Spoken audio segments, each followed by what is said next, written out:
Hi friends, welcome to AVS Telugu vlogs. మన యొక్క AP రాష్ట్ర వ్యాప్తంగా ఉన్నటువంటి రైతులకు అదిరిపోయే శుభవార్త చెప్పారండి ఏపీ ప్రభుత్వం వారు. అయితే ఆ శుభవార్త ఏంటి, దానికి సంబంధించిన పూర్తి సమాచారం నేను మీకు తెలియజేస్తాను. మన ఛానల్ని మొదటిసారి చూస్తున్నట్లయితే సబ్స్క్రైబ్ చేసుకోండి. గవర్నమెంట్ నుంచి వచ్చే ప్రతి చిన్న అప్డేట్ ఎప్పటికప్పుడు నేను మీకు తెలియజేస్తూ ఉంటాను. ఏపీ రాష్ట్ర వ్యాప్తంగా రైతుల బ్యాంక్ ఖాతాల్లోకి 2 పథకాలకు సంబంధించి నిధులు అనేవి జమ చేయడం జరుగుతుంది. అందులో భాగంగానే మనకు ప్రస్తుతం చూసుకున్నట్లయితే వైఎస్ఆర్ ఇన్పుట్ సబ్సిడీ పథకానికి సంబంధించిన నిధులనేవి విడుదల చేస్తున్నారు రైతుల ఖాతాల్లో.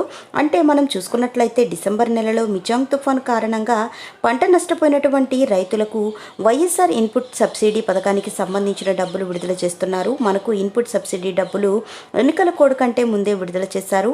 మార్చి 6వ తేదీన ఈ డబ్బులు బటన్ నొక్కి, కంప్యూటర్ బటన్ నొక్కి విడుదల చేశారు. అయితే డబ్బులు రైతుల ఖాతాల్లో జమ కాలేదు. అయితే ఇప్పుడు ఎలక్షన్స్ కంప్లీట్ అయిన తర్వాత ఈసీ గ్రీన్ సిగ్నల్ ఇవ్వడం జరిగింది. మే 13వ తారీఖున ఈ పథకానికి సంబంధించిన నిధులు అనేవి విడుదల చేసుకోండి అని ఈసీ చెప్పింది. సో ఇన్పుట్ సబ్సిడీ డబ్బులను విడుదల చేశారు. అంటే ఈ గ్రూప్లో నమోదు చేసుకున్న రైతుల ఆధారంగా ఈ డబ్బులు అనేది జమ చేస్తున్నారు. అలాగే మనకు ఖరీఫ్ 2023 కరువు సాయాన్ని కూడా రైతులకు జమ చేస్తున్నారు. మొత్తంగా చూసుకున్నట్లయితే కనుక ఖరీఫ్ రైతులకు కరువు సాయం అనేది 847 కోట్ల రూపాయలు విడుదల చేశారు. ఇక మిచాంగ్ తుఫాన్ కారణంగా పంట నష్టపోయినటువంటి రైతులకు 442 కోట్ల రూపాయలు విడుదల చేశారు.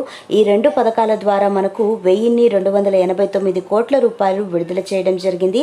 మొత్తంగా మనం చూసుకున్నట్లయితే 11.57 లక్షల మంది రైతుల బ్యాంకు ఖాతాల్లో డబ్బులైతే జమ చేస్తున్నారు. సో మీరు కూడా ఒకసారి మీ బ్యాంక్ అకౌంట్స్ అయితే చెక్ చేసుకోండి. అందరికీ సేమ్ అమౌంట్ అయితే రాదండి, ఒక్కొక్కరికి ఒక్కొక్క అమౌంట్ అయితే వస్తుంది. సో ఈ క్రాప్లో నమోదు చేసుకున్న వివరాల ఆధారంగా రైతులకు డబ్బులైతే వేస్తున్నారన్నమాట. అలాగే మరో పథకం కనుక మనం చూసుకున్నట్లయితే కనుక పిఎం కిసాన్ సమ్మాన్ నిధి యోజన పథకం అండి.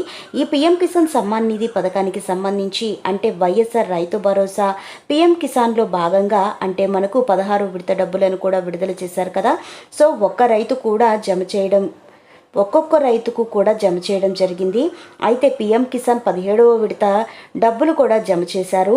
సో ఎప్పుడు జమ చేస్తారో చూస్తే కనుక అంటే 17వ విడత పిఎం కిసాన్ డబ్బులు ఎప్పుడు జమ చేస్తారో చూసుకున్నట్లయితే కనుక మనకు దాదాపుగా మే నెలలో అయితే విడుదల చేయాల్సి ఉండేది. ఇప్పుడు ఎలక్షన్స్ కూడా అమలులో ఉన్నందున విడుదల చేయలేదు. సో ఇప్పుడు ఎన్నికలు పూర్తయిన నేపథ్యంలో ఎన్నికల రిజల్ట్ అనేది జూన్ 4వ తేదీన వస్తాయి. కాబట్టి రిజల్ట్ వచ్చిన తర్వాత పిఎం కిసాన్ సమ్మాన్ నిధి యోజన పథకానికి సంబంధించిన 17వ విడత డబ్బులు విడుదల చేసే అవకాశం అయితే ఉంది. అంటే దాదాపుగా జూన్ ఎండింగ్లో విడుదల చేయొచ్చు.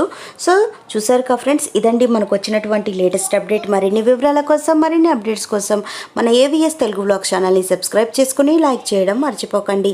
Thank you for watching friends. Thank you.